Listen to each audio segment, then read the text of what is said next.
బాధితులకు అండగా ప్రభుత్వ ఉద్యోగులంతా కూడా ఏకమయ్యారు. తమ ఒక్కరోజు వేతనాన్ని విరాళంగా ప్రకటించారు. సుమారు 100 కోట్ల రూపాయలను స్వచ్ఛందంగా అందిస్తున్నట్లు తెలంగాణ ఉద్యోగులు joint action committee chairman Lachireddy తెలిపారు. ఎన్నడూ లేని విధంగా కురిసిన వర్షాలు భారీ నష్టాన్ని కలిగించిందన్నారు. దీనిని అతిపెద్ద విపత్తుగా తెలంగాణ కమిటీ భావించిందన్నారు. అందుకే అన్ని ప్రభుత్వ విభాగాల్లోని ఉద్యోగుల తరపున సమిష్టి నిర్ణయం తీసుకున్నట్లుగా లచ్చిరెడ్డి తెలిపారు. సహాయక చర్యల్లో భాగంగా తమ బాధ్యతగా వేతనాన్ని విరాళంగా అందిస్తున్నట్లు ప్రకటించారు.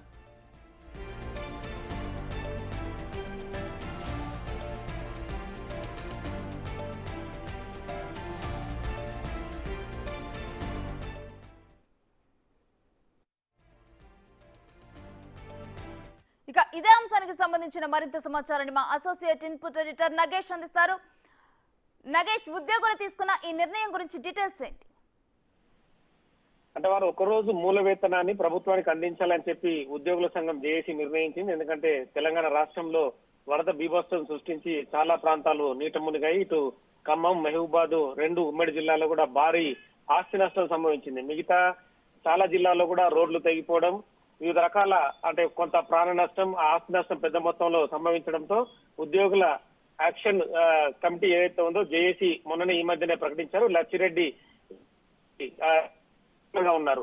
భారీ వర్షాలతో ఆస్తి ప్రాణనష్టం సంభవించిన నేపథ్యంలో ప్రభుత్వము సహాయ చర్యలు వేగవంతం చేయాలని చెప్పి వీళ్ళు ఆ మూల వేతనాన్ని ఒకరోజు మూల వేతనాన్ని విరాళంగా ఇస్తామని చెప్పి అలా ఉదయం ప్రకటించారు. సెక్రటేరియట్ కు వచ్చి కూడా మీడియా ముందు కూడా ఇదే విషయాన్ని బహిరంగంగా ప్రకటించారు. అంటే ఈ విపత్తు ఆకస్మికంగా జరిగింది కాబట్టి ఆస్తి నష్టం కానీ ప్రాణ నష్టం కానీ భారీ మొత్తంలో ఏర్పడింది కాబట్టి కొత్త ప్రభుత్వం ఏర్పడిన తర్వాత అతిపెద్ద విపత్తుగా తాము ఉద్యోగుల జాయింట్ యాక్షన్ కమిటీ గుర్తించిందని చెప్పి వీళ్ళు చెప్పుకొచ్చారు.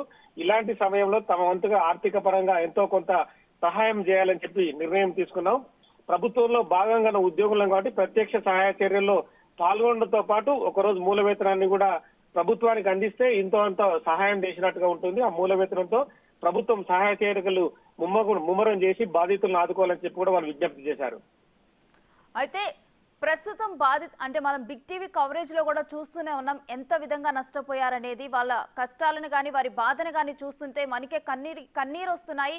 సో ఇటువంటి టైంలో డెఫినెట్ గా కూడా అంటే వారికి ఆర్థికంగా కొంత సహాయం అందుతుంది అని చెప్పి ఇటువంటి నిర్ణయం తీసుకుందా? ఖచ్చితంగా. ఎందుకంటే ఏదైతే విపత్తు సమయంలో ఉద్యోగులు ముందంజలో ఉండాలని చెప్పి ప్రభుత్వం కూడా ఎప్పటికప్పుడు విజ్ఞప్తి చేస్తుంది. మొన్న సెలవు దినాల్లో కూడా పనిచేయాలని చెప్పి కూడా వాళ్ళందరినీ కూడా ఆర్డర్స్ పాస్ చేసింది. ఎందుకంటే ఉద్యోగులకే గ్రౌండ్ లెవెల్లో ఉన్న పరిస్థితులు తెలుస్తాయి. ఎందుకంటే ఉద్యోగులు సెక్రటరియట్ నుంచి మొదలుకొని ఏదైతే పంచాయతీ స్థాయి వరకు ఉద్యోగులు ఉంటారు. సో వీళ్ళందరూ కూడా ప్రభుత్వంతో పాటు పనిచేస్తేనే ప్రభుత్వానికి కూడా మంచి పేరు వస్తుంది. ఇదే క్రమంలో ప్రభుత్వము ఏదైతే కొత్త ప్రభుత్వం ఏర్పడిన తర్వాత ఈ విపత్తు భారీగా సంభవించడం అనేది కూడా ఉద్యోగుల్లో కొంత ఆందోళన కలిగించింది. ఎందుకంటే ప్రభుత్వానికి కేంద్ర ప్రభుత్వం నుంచి కూడా ఆర్థిక సాయం అడుగుతున్నారు. అలాగే సినీ ప్రముఖులు కూడా చాలా మంది విరాళాలు అందించారు. ఈ క్రమంలో తమ వంతు సాయంగా కూడా ఇంతో కొంత ఇతోధిక సహాయం చేయాలని చెప్పి ఉద్యోగులు భావించారు. కాబట్టి ఉద్యోగులందరి నుంచి వాళ్ళు ఒక సమాచారాన్ని తీసుకున్న తర్వాతనే 100 కోట్లకు పైగా తెలంగాణ రాష్ట్రంలో ఉన్న ప్రతి ఉద్యోగి కూడా అందులో భాగస్వామి అవుతాడు. వాళ్ళ ఒకరోజు మూల వేతనాన్ని అందిస్తే కనుక 100 కోట్ల పైబడి జమ అవుతుంది. అది డైరెక్ట్ గానే సీఎం రిలీఫ్ ఫండ్ కి అందజేసే విధంగా వాళ్ళు చర్యలు తీసుకునే విధంగా ముందుకెళ్తున్నారు. Right, thank you Nagesh. Khammam ముఖ్యంగా మహబూబాబాద్ ఏరియా అతలాకుతలం అయిపోయింది. రాష్ట్ర వ్యాప్తంగా వరదలు వచ్చిన విషయం అందరికీ తెలుసు. ఈ సందర్భంలో మేము అత్యవసరంగా మా ఉద్యోగుల సంఘాల జిల్లాల వాళ్లతో వీడియో ద్వారా మేము అత్యవసర సమావేశం ఏర్పాటు చేసుకున్నాం. ఇంతకుముందు మాట్లాడుకోవడం జరిగింది. అందరూ ఏకాభిప్రాయంతో ఒక నిర్ణయానికి వచ్చినాం. తెలంగాణ ఉద్యోగుల సంఘం తరఫున ఒకరోజు మూల వేతనాన్ని రాష్ట్ర ప్రభుత్వానికి ఈ ఖజానాకు జమ చేయాలని, అది వరద బాధితుల సహాయార్థం ఉపయోగించాలని మేము తీర్మానించడం